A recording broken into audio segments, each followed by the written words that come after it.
So I moved into college and I'm taking 101, Art Appreciation 101, and I mean, there's the Madonna of the Renaissance here. Everybody just loves the Mona Lisa, and I'm a big fan of Rembrandt, very lots of darks and angst and a lot of Jesus, that kind of stuff. And in college, in my freshman and junior year, I've taken Art Appreciation 101, and I learned about Monet, and I like the colors and I like the rhythms, but I think he needs glasses. And I'm not quite sure what's going on. It's so flat, you know. I'm so used to that Renaissance depth thing, and but you know, I keep looking. Cézanne, again, I like the colors. I like what's going on. There's something. It's just flat. What the hell's going on? And I read once that Madame Suzanne said to Matisse, "I don't think my husband was a very good artist. He never finished anything." All right, so that she and I are at the same point, you know, at early college. Then I learned about Picasso. Picasso's got, again, this flat thing that's going on. I like the rhythms. I like that kind of monochrome. He's got some nice colors going on. Words are showing up, like Jolie. I like words in paintings, and but I still don't have a clue. Here's a later one from the 30s of Picasso. The only thing I really like about Picasso is he's an internationally famous artist. He's got a lot of girlfriends. And at that time, like about 19 or 20, I'm thinking, that's the life for me. So the one guy I can't stand is Matisse. He just drives me crazy.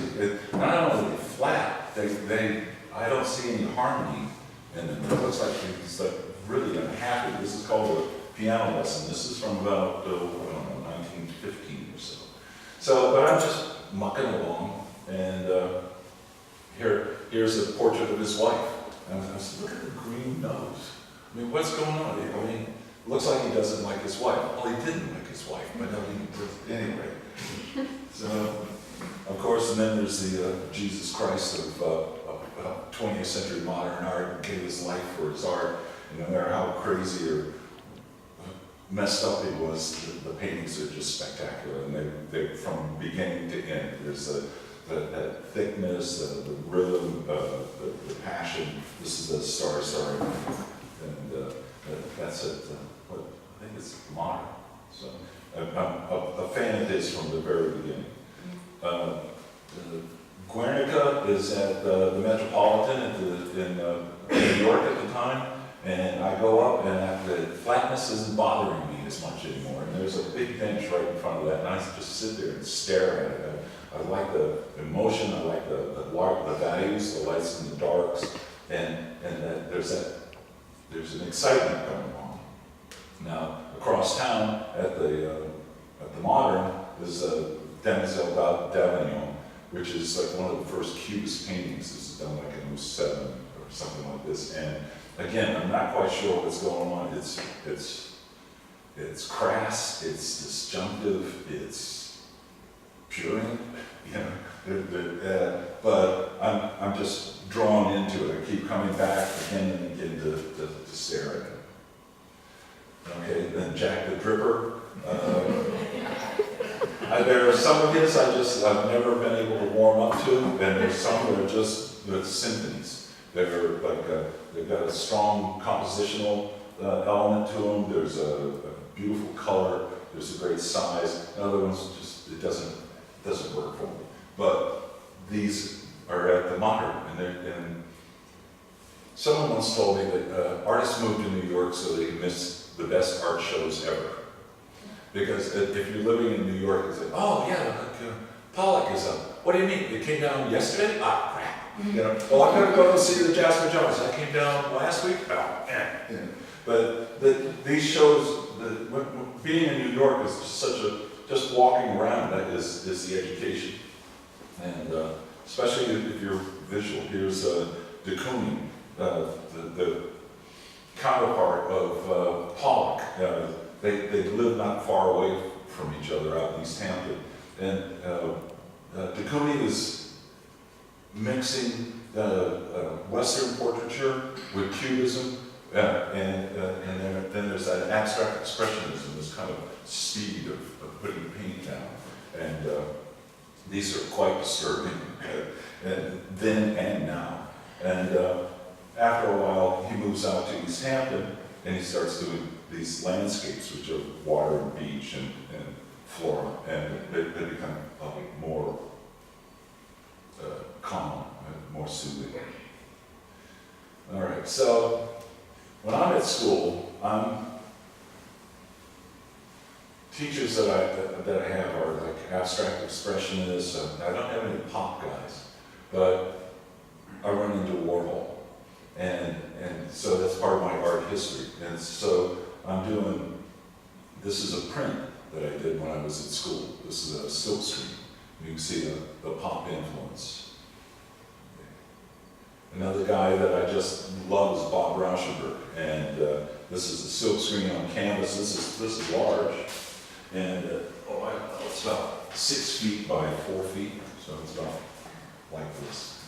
And he works in series. He had all these different silk screens. He had a silk screen with JFK on it, and he would just keep moving around on different sized canvases. So each canvas was different. They'd have the same elements, but different color and different paint.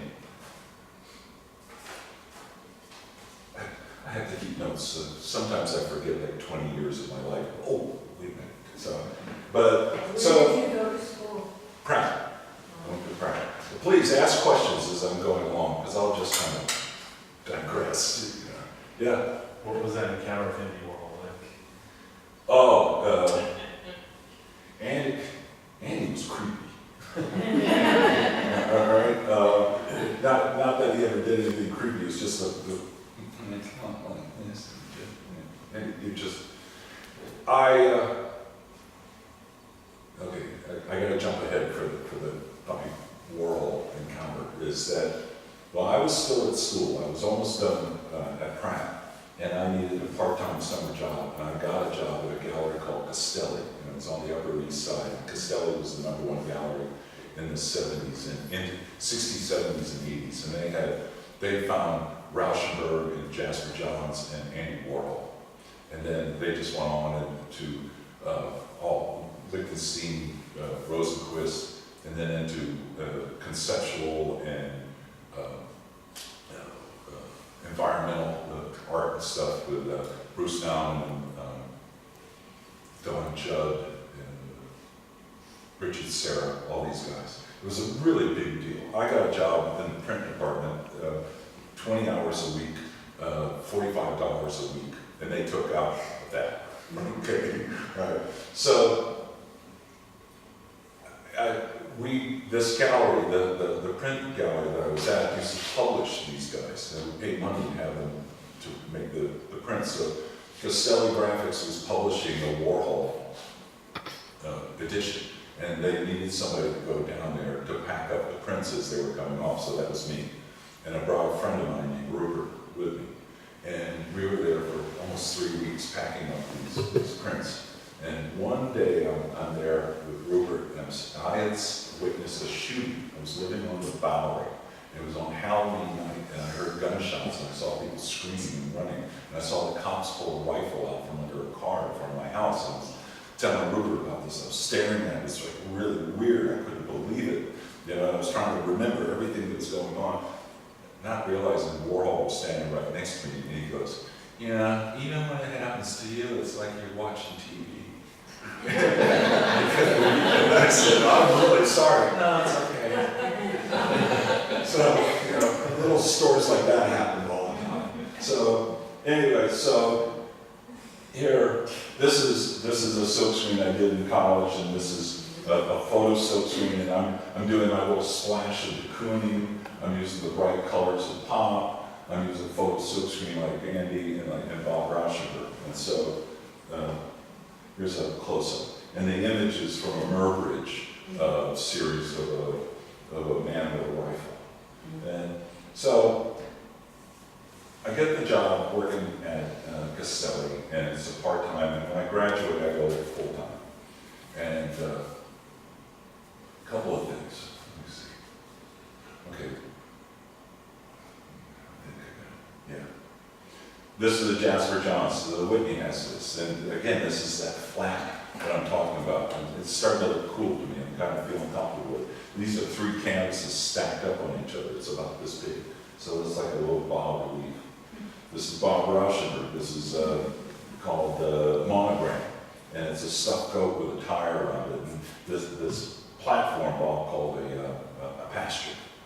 And so Bob's just playing with a lot of things. One thing I don't realize about Johns and Rauschenberg is they both know Marcel Duchamp, who's a Dadaist, like a major Dadaist. He's French, but he's living in New York at this time. This is called Nude Descending the Staircase. It was done shown in 1917. It was a big scandal. The newspapers reported it as an explosion in a shingle factory. Now it looks very staid and kind of calm, but in 1917 it was a scandal. Well, Marcel was restless and innovative, so later that year he comes up with the fountain. And he had been told that he was in a group show and there would not be a jury. So he put this and he signed it R17 on the side because that's the manufacturer. Well, they turned him down. They would refuse to show it. And he said later it didn't bother him at all because he never wanted to be in a group show ever again. And he wasn't, not during his life. So this was, people still get all red in the face to start talking about this. But this brings up a point that I strongly believe, that if an artist says it's art, it's art. And there's that whole term art world. Each artist has his own art world. It's different from every other artist's art world. I find this, I like the ready-mades. It's not functioning, it's on its side, it's isolated, it's kind of pretty. There's also a theory that these were handmade one of a kind. They have not been able to find pictures of this in old magazines. So it's quite possible that he had this sculpted, but he never told anybody. So I always like that idea. So. Okay, this is another one. This is again the Madonna of the Renaissance, and this is a little card. It's like a postcard. It's like this big, and he's put the mustache and the goatee on it. And this brings me to a point. Before I get to New York and start seeing real art face to face, all my experience with major artworks is reproductions. And they're all like this big in a newspaper or in an art book. And if you look real close with a magnifying glass, they've got dots. They're all dots. So when I saw this, and it's only this big, right? There's the whole thing. And he's just playing, he's trying to irritate people, and he's very successful at it. And this LHOOQ, if you say it quickly in French, it says, she has a hot ass. Okay? So, she's hot. Well, whatever. That's what I said. So this is Rauschenberg. This is the bed.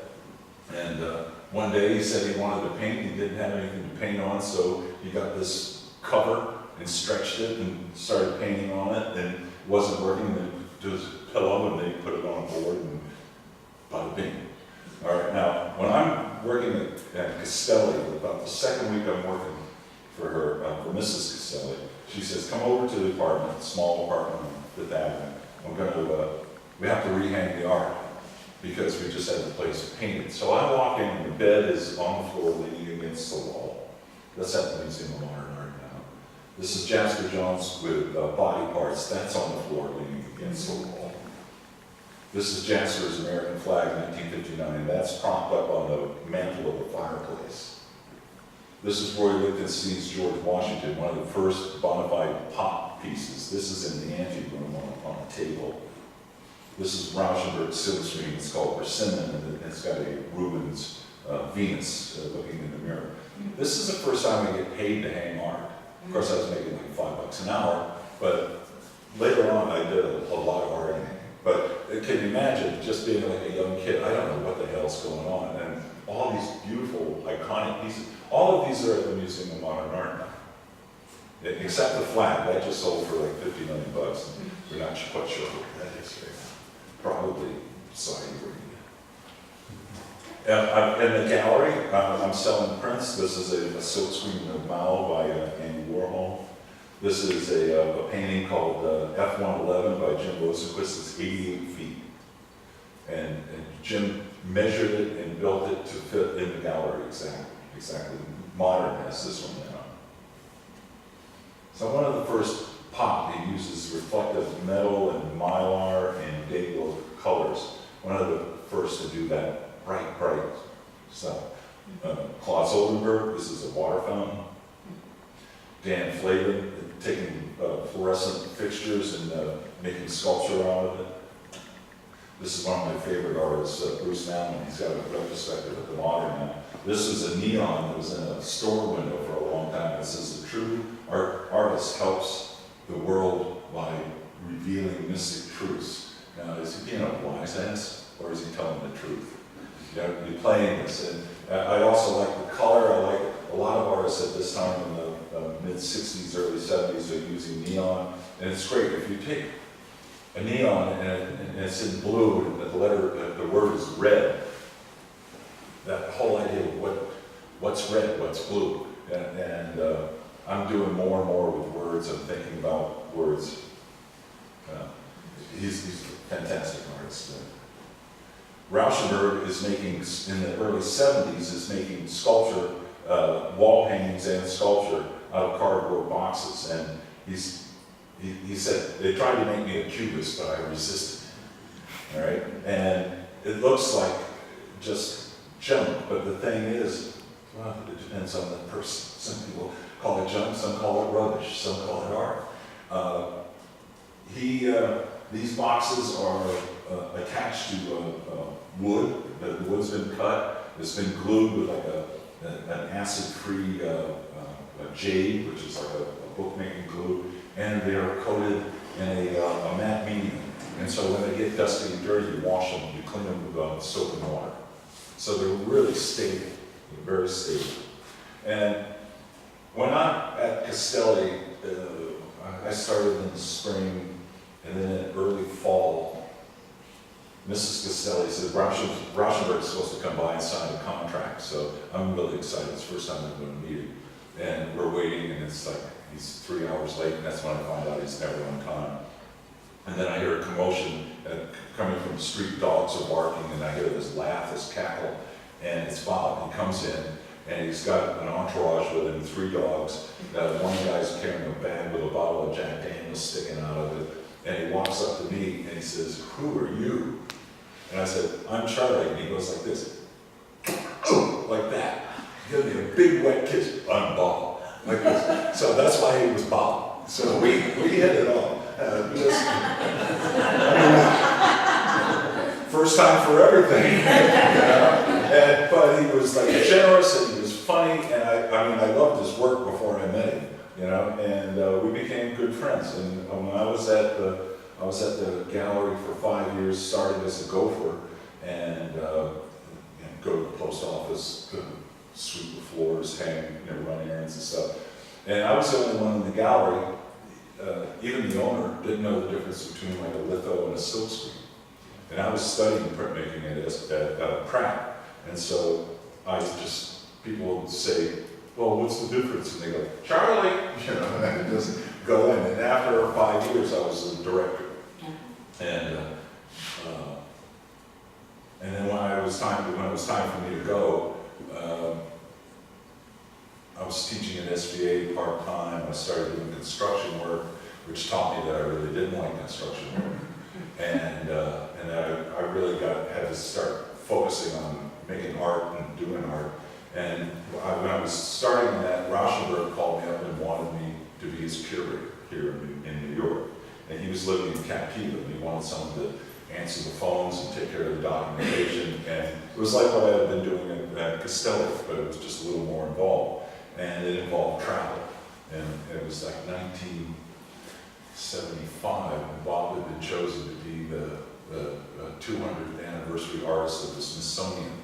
And so they put together this huge U.S. tour. It went to D.C., Modern in New York. It went to Albright Knox in Buffalo. It went to Chicago Art Institute. It went to San Francisco. At the end, it was 5 of them. And that was like 75 to 77, and then he got a European tour going together, and that was 80 and 81, but I had quit. I tried to get him to fire me, but no, I tried to quit, but he fired me. And I was just burned out, and he said, well, I'm doing a European tour, and that was Berlin, Dusseldorf, Frankfurt, Stuttgart, Humlebeck, which is near Copenhagen, and ended at the Tate. All right, and these are large 400-piece retrospectives. And I go with them, I hang them, I go away, I come back, I take them down, I pack them up, and move them to the next place. And so that went on for a couple of years, and then I went back to construction work, and I started painting, really started painting. And then I met this big, tall, good-looking interior designer woman, Charlene, and we quickly became an item and moved in together. And Rauschenberg calls me up, like in '85, and says, I've got the world tour together, I want you to do it. And I go, no. And Charlene, my girlfriend at the time, said, can I go? And then I said, well, I don't know if I'm going to take it. And she goes, of course you're going to take it, can I go? And so we did. I went, and that was Mexico City, Santiago, Chile, Caracas, Venezuela, Beijing, China, Lhasa, Tibet, Tokyo, Japan, Cuba, and then I quit. and he went on to East Berlin and Moscow, and then he called me up for Kuala Lumpur, and that's where we ended the tour. So I went around the world like about 3 times. How many years is Well, that was almost 5 years. that? How old were you at that? Too old. I got married right after Cuba. That was '88, so I was like 40. And I started when I was like about 36 or something. I was done around 41, 42. And what was the curatorial work like? Were you a lot of things? Were you logistics? Were you hanging exhibitions? There was a guy I had met when we were doing the European tour who was really good at logistics and transportation and stuff, and I asked him to be my partner. His name was Thomas. So it was Thomas and myself. And with the world tour, what Bob did was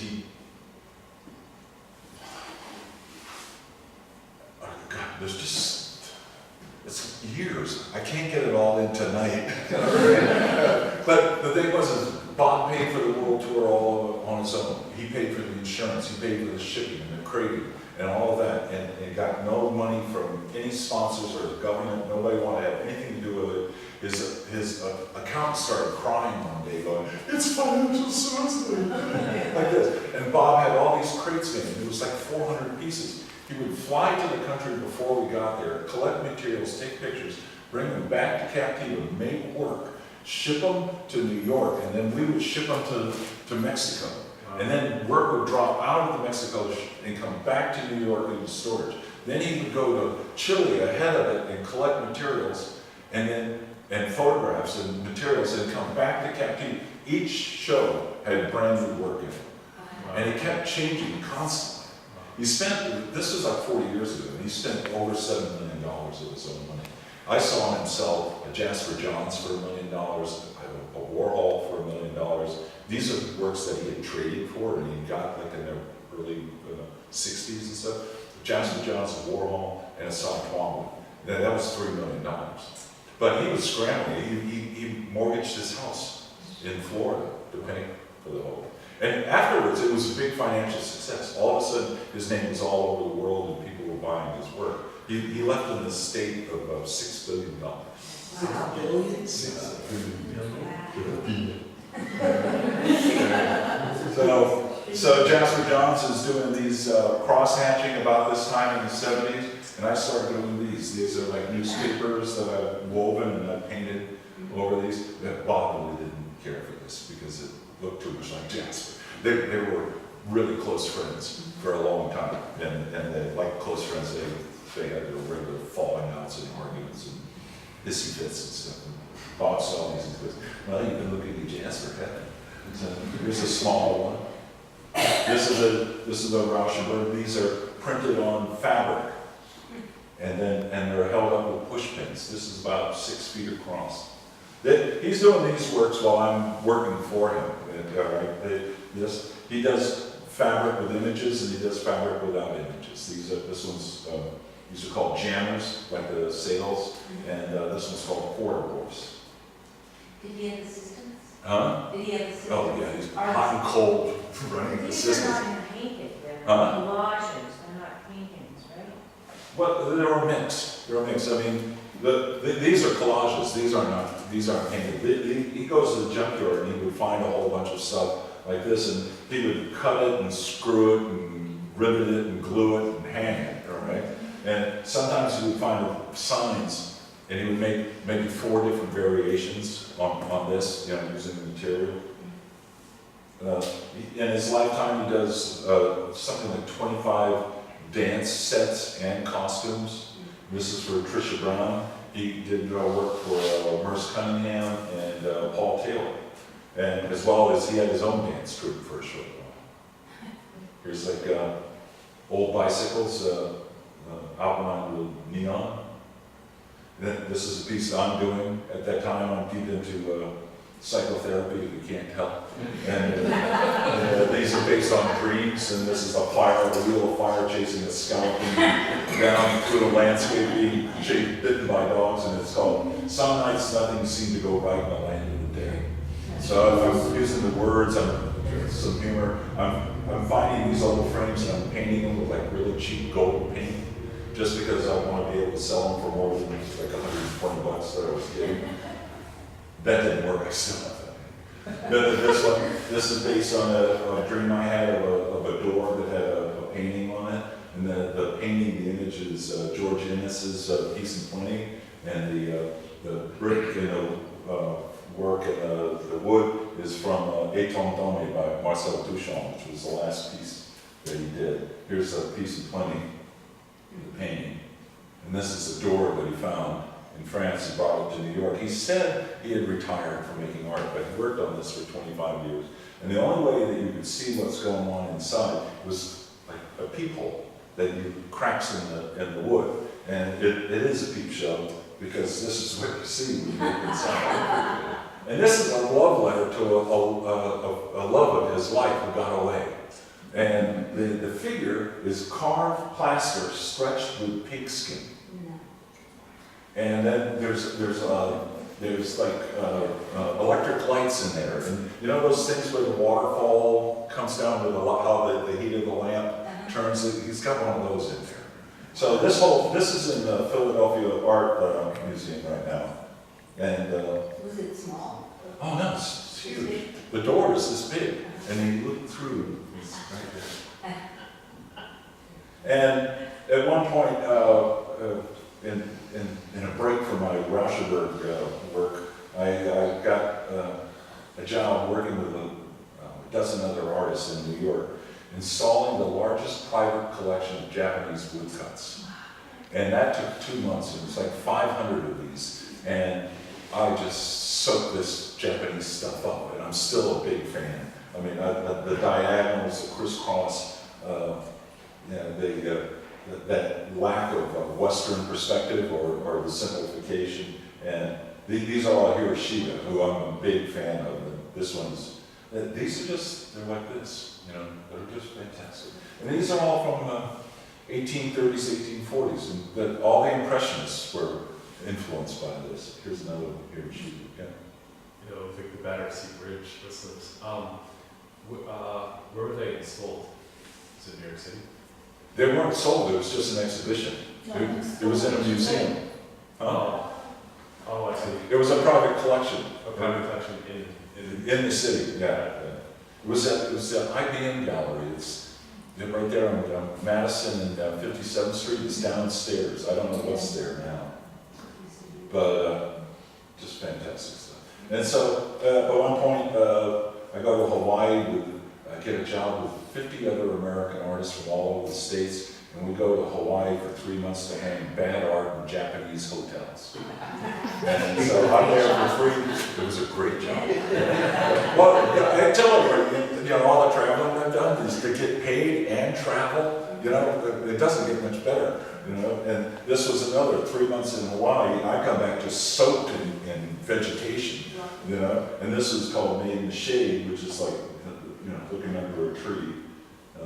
This one's called For Love of Charlene, and this is in the jungle. And my wife Charlene, at that time I didn't have much money, and a lot of times after I finished the painting, I'd just start painting over again. I mean, nobody wanted it, you know. I wanted to paint, and she saw this and she said, "You better not paint it." So I called it For Love of Charlene and gave it to her. So I'm not allowed to paint.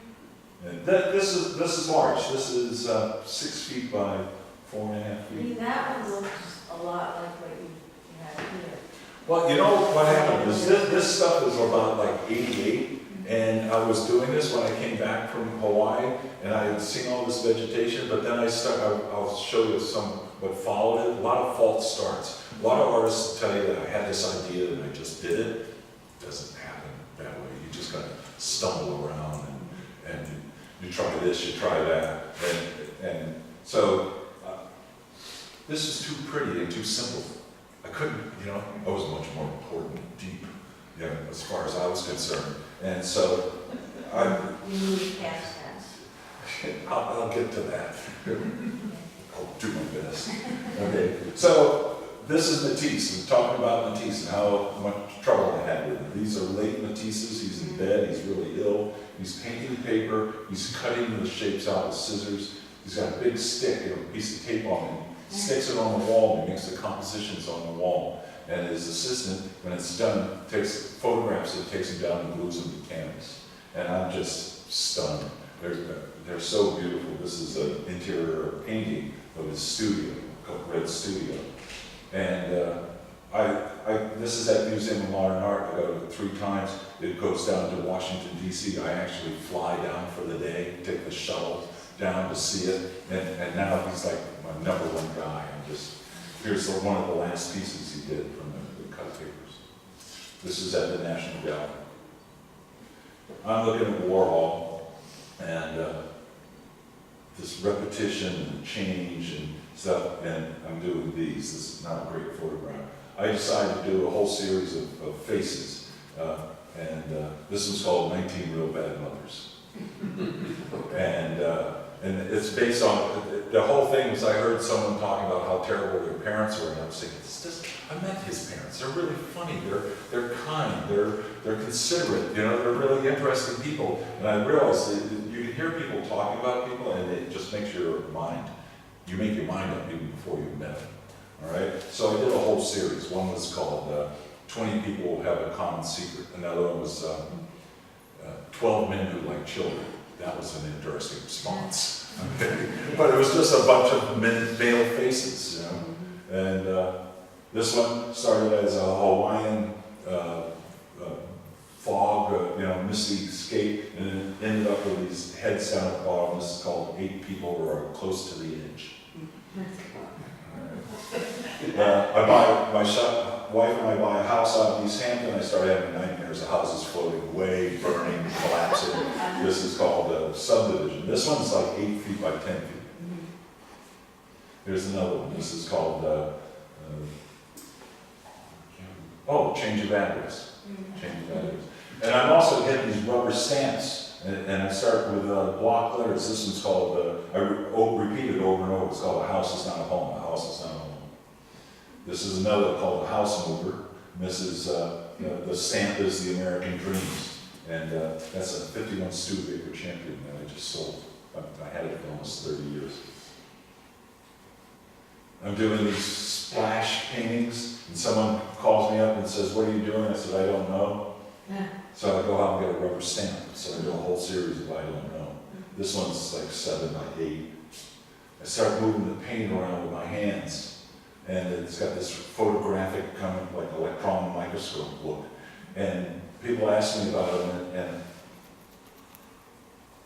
all I can say is, aren't they pretty? And I don't have any story. And to me at that time, not having a story or the ism or the theory to go with it was, it wasn't right. Now it's okay, right? Here's a triptych. This one's 4 feet by 9 feet. Do they look like snakes or fungi? Yeah, they take on like a real dimensional thing. But so here's where I come to these. All right, this is about 20 years ago, out in the backyard, standing in the snow, glass of wine in my hand, full moon, shadows coming down, jumping all around. I can't believe it. It's everything that I've been looking for. And it's in my backyard.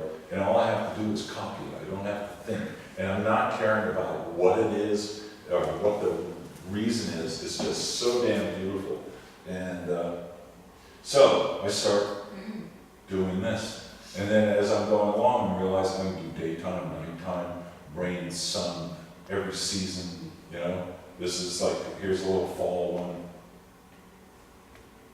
This is like a nighttime. I'm teaching myself to paint representational because I haven't done that like since ever. You know, I could draw. Here's the Japanese influence. That piece is here. It's in the back. This is called Storm Warning. And these are what I saw. You know, I took photographs and I just started painting. Hot spot. After 9/11, I'm just so angry, bent out of shape.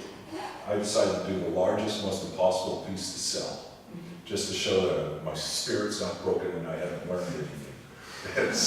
This is a diptych. It's 8 feet by 16 feet. Wow. All right. It came out pretty nice. But this is another example. It's like sitting out in the woods at night with all the lights out, just staring. And the more you stare, the more you see. I mean, even on like a moonless night, you can see after a while. And it's spooky. You gotta, Where is that one? this is out in my house out in East Hampton. That one's really pretty. Did you have your easel outside? Oh, no, I don't do that paint outside stuff. No. There's bugs, wind, and the bathrooms are far away, and there's always the wine is always in there. You know, so. No, I do a lot of staring. I do go out and I look at this stuff for a long time. And this took a long time for me to be able to see, like, there was like this little white tree there, this little white thing, and also like there was a slope, there was this little still life that was going on. These are things that I saw them, they were there, but when I first started I couldn't see them. So I'm really going to zip through this. This is the folding screen, nighttime, daytime. This one is right there. That's so gorgeous.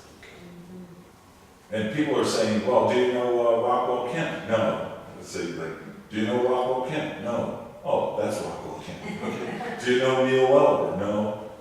There's Neil Welliver. You know, lived in Maine, was the head of painting at Yale for quite some time. Lois Dodd, who's now almost 90 years old, on planet Air, lives in Maine and the Lower East Side. Paints these beautiful little paintings. This one's small, like 12 by 17, outside at night with a flashlight.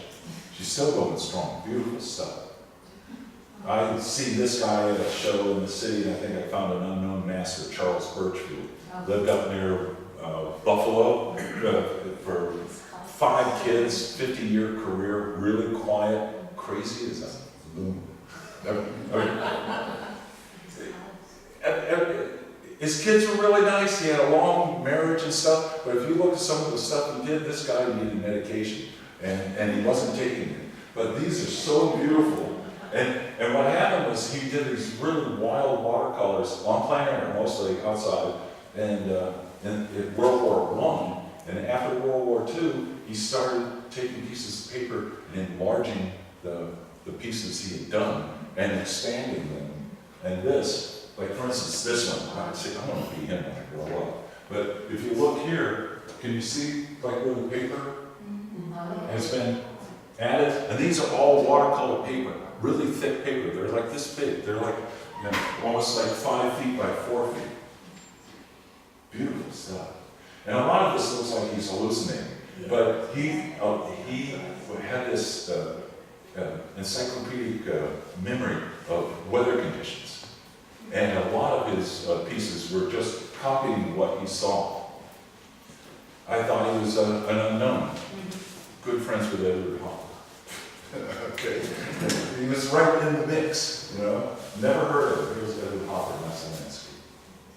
Here's that piece. This is looking out my back window, out in East Hampton.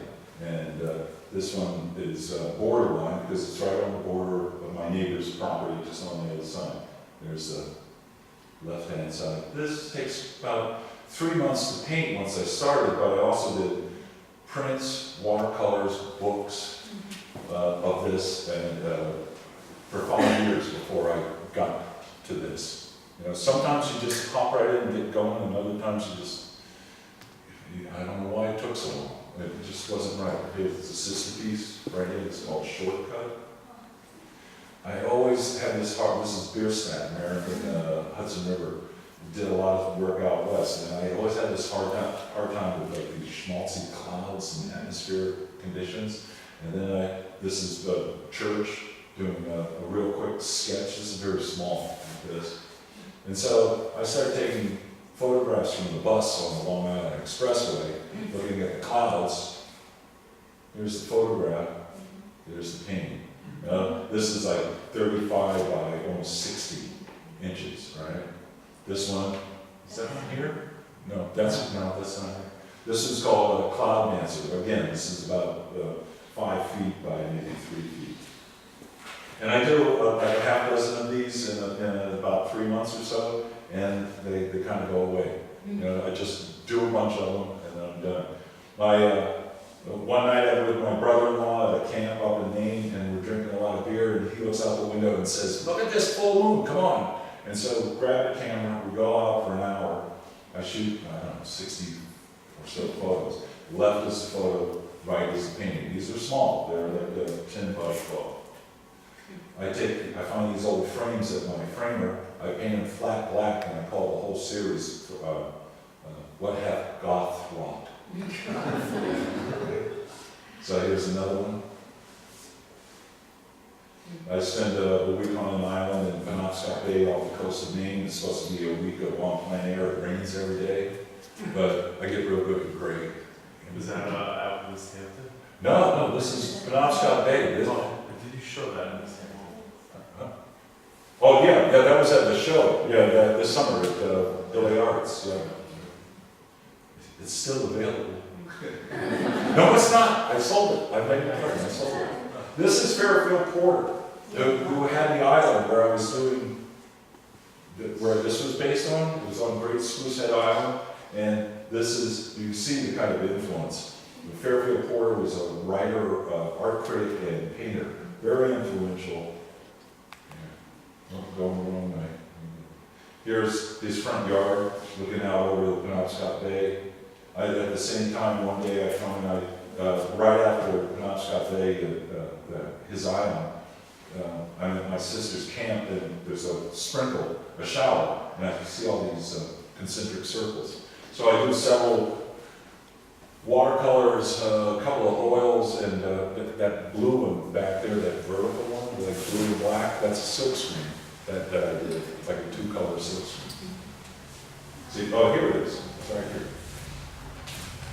I go to Prospect Park with my wife and a friend, and one day, is that my Hurdy.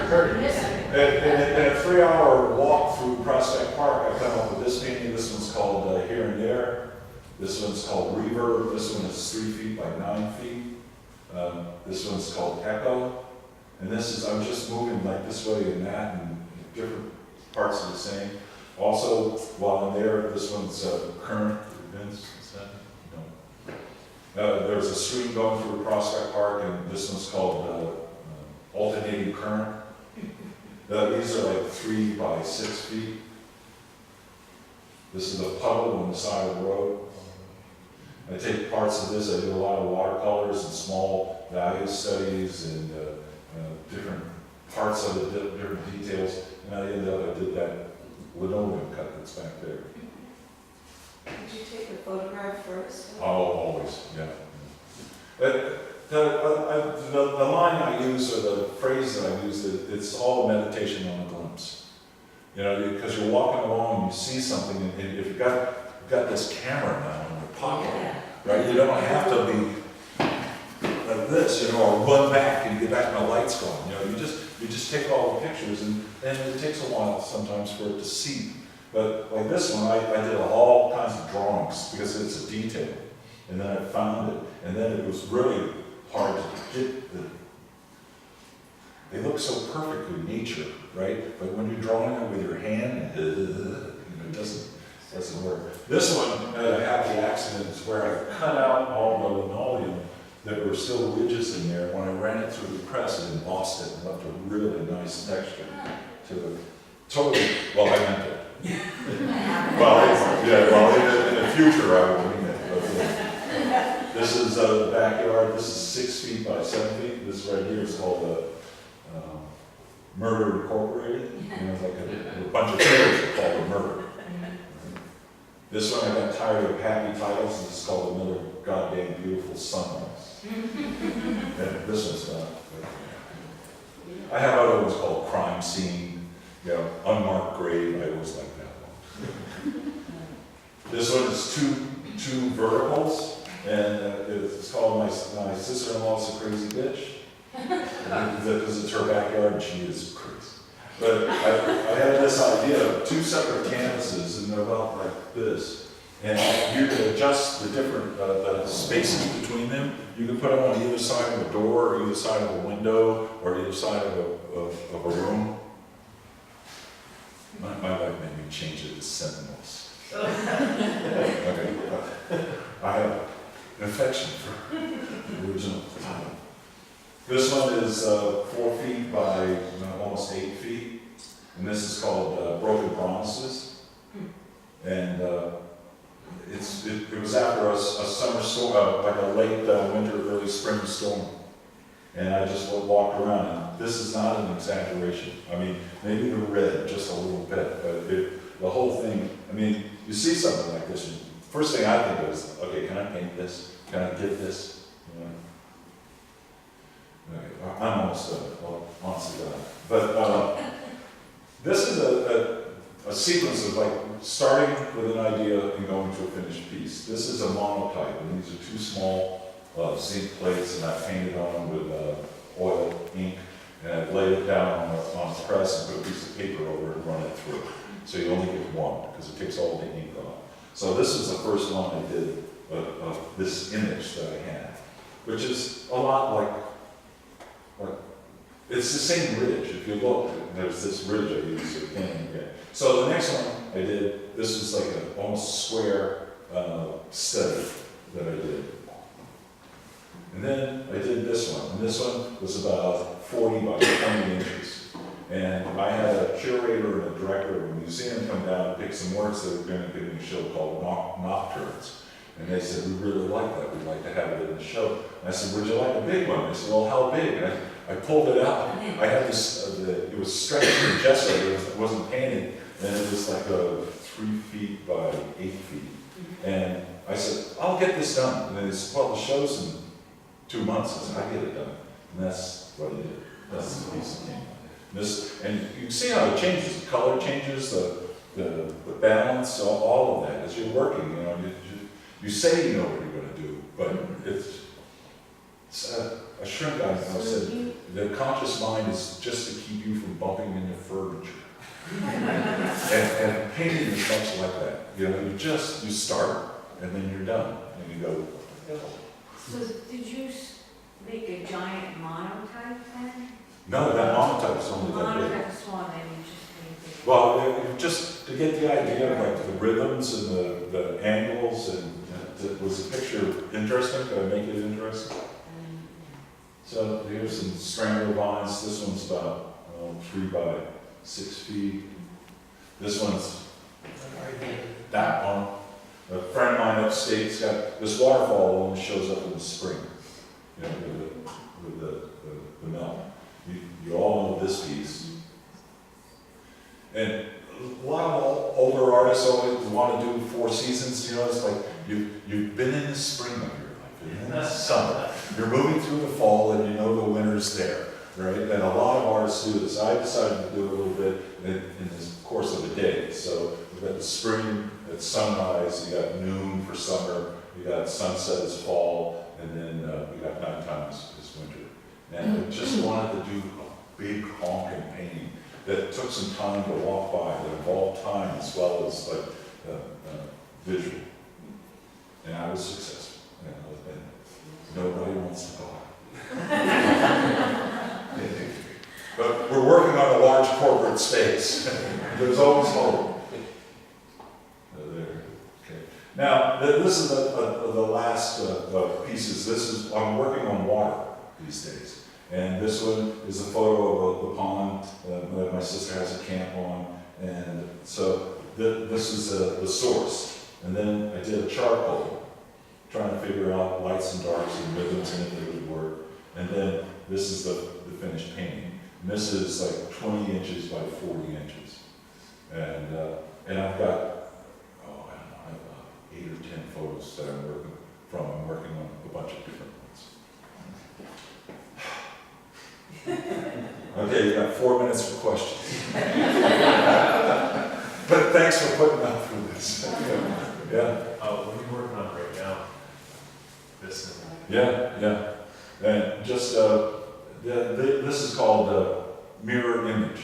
And I like the idea of the kind of, it's almost like a Rorschach test, you know, but it's not as mechanical. And the hard part is to try to figure out lights and darks, where the light's playing, you know, like you get this, you know, and that, and some of them don't work, like what the hell happened there, I don't know. But, and I'm working smaller too. I mean, like 20 by 40 is like these pieces here, these verticals, these are 20 by 40. And I like that size. I also like the idea of like a vertical landscape. You know, it's kind of contrary.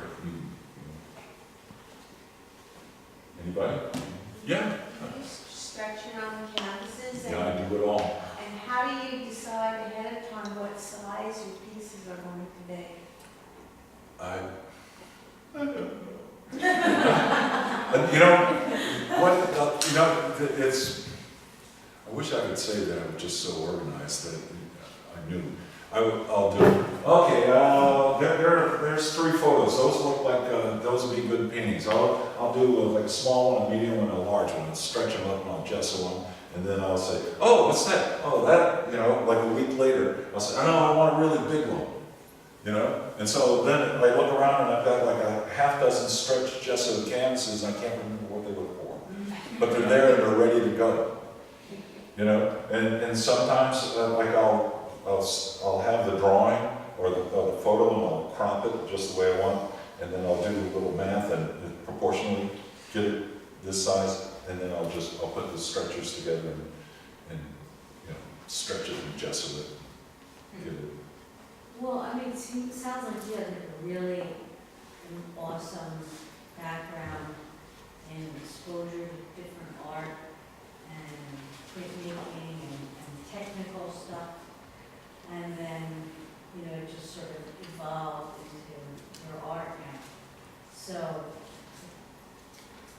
I guess, like, what drove all that to get you to this is my question. Is it just like unconsciously Oh God, I don't know. get to that point? I mean, the art world has changed so much from when I was a kid. I mean, when I'm a kid, like in high school and college, I mean, I used to think of art as it was something not really important. It was just something I was good at, and it kind of kept me out of trouble. It distracted me and stuff. And then we got to art school, and I decided I wanted to major in. Well, I got to college, I wanted to major in art. I wanted to be an artist, and then started hanging out with people, and then I thought it was a religion, you know. And then I thought, well, it's more like an artist was like 2 parts fool and 1 part failed priest, you know. So, you know, it just keeps changing. And these days, I really enjoy teaching now more than I ever did. I teach at SVA, I teach printmaking. And I get a big kick out of like when I see the students kind of go like, ah, you know, when they get something, because so many of them are just like, what? You know, that kind of stuff. And so, in that way, I enjoy being a teacher, because I love telling stories like this. You should see some of the stories I tell my students, you'd say, you should be fired. But the other thing is, the money and the societal trappings that an artist has now is so much different from what I was brought up with. And I'm still at the point where I'm pissed off when I don't sell something. You know, I'm disappointed for the person that had the faith in me, and I'm disappointed in myself that I can't get it going, but I'm not going to change. The last show, I sold, I made $500 on it. I haven't looked at this check, but I'm afraid to look at this one. But I went from that last show to here within like 2 weeks to 3 weeks. I've got another show coming up in December. They're going to take 2 of my paintings and make them into handmade rugs. 8 by 10 and 6 by 10. Oh, I'm so excited. And someone says, well, what are you getting for the rugs? I didn't think about asking about that. He's going to show my paintings with his rugs. It's called Joe Carini Rugs in Tribeca. So, I mean, it's what I do. And if I don't do it, I get really pissy. There's other things that make me pissy. But I just keep going. Yeah. Do you have a favorite tree? A favorite tree? No. No. Pitch pine, maybe? The thing is, you know, that got me when I first saw the nature stuff is I had just finished reading Simon Schama's called Landscape of Memory, and it's in 4 parts, and it's based on countries' geography determines their national identity. And so there was trees, rock, water, and the last was a combination of the 3. And I read that, and I thought, here's the rest of my life. I'll do 5 years of wood, I'll do 5 years of rock, 5 years of water, and then I'll die painting all 3 of them. Well, I couldn't get out of the trees. You know? Every time I do some water, I come back, or I do a couple of rocks, I come back. And the thing about that I like about it, I mean, there's the nature thing, but what really gets me is the rhythm.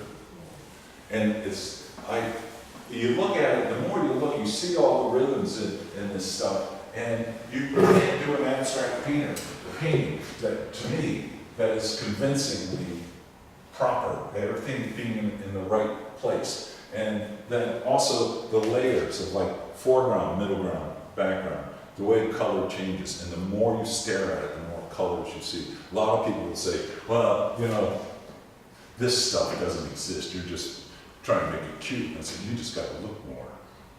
Because I don't have to make it up, you know? And you start with the background, and you got to make it convincing. You've got to get it right. When you hit about middle ground, oh, no, it didn't work. Got to scrape it off and go back, you know? So it's like layers in Photoshop, you know?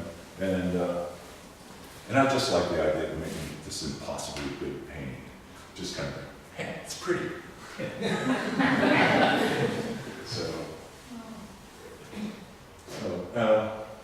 How many hours a day do you spend in the studio?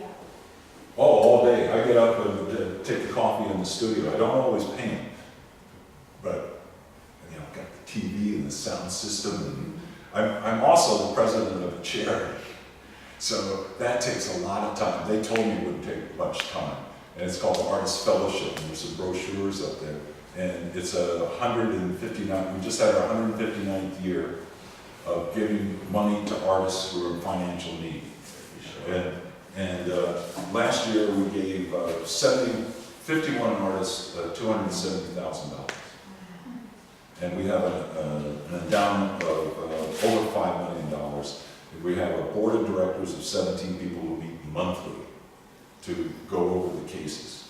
And so, I mean, when that was offered this, I said, no, man, I'm really busy. No, it's not going to take much time. So I'm finishing up my 2nd term, my 2nd year, and then I'll be elected for my 3rd. We'll see how long.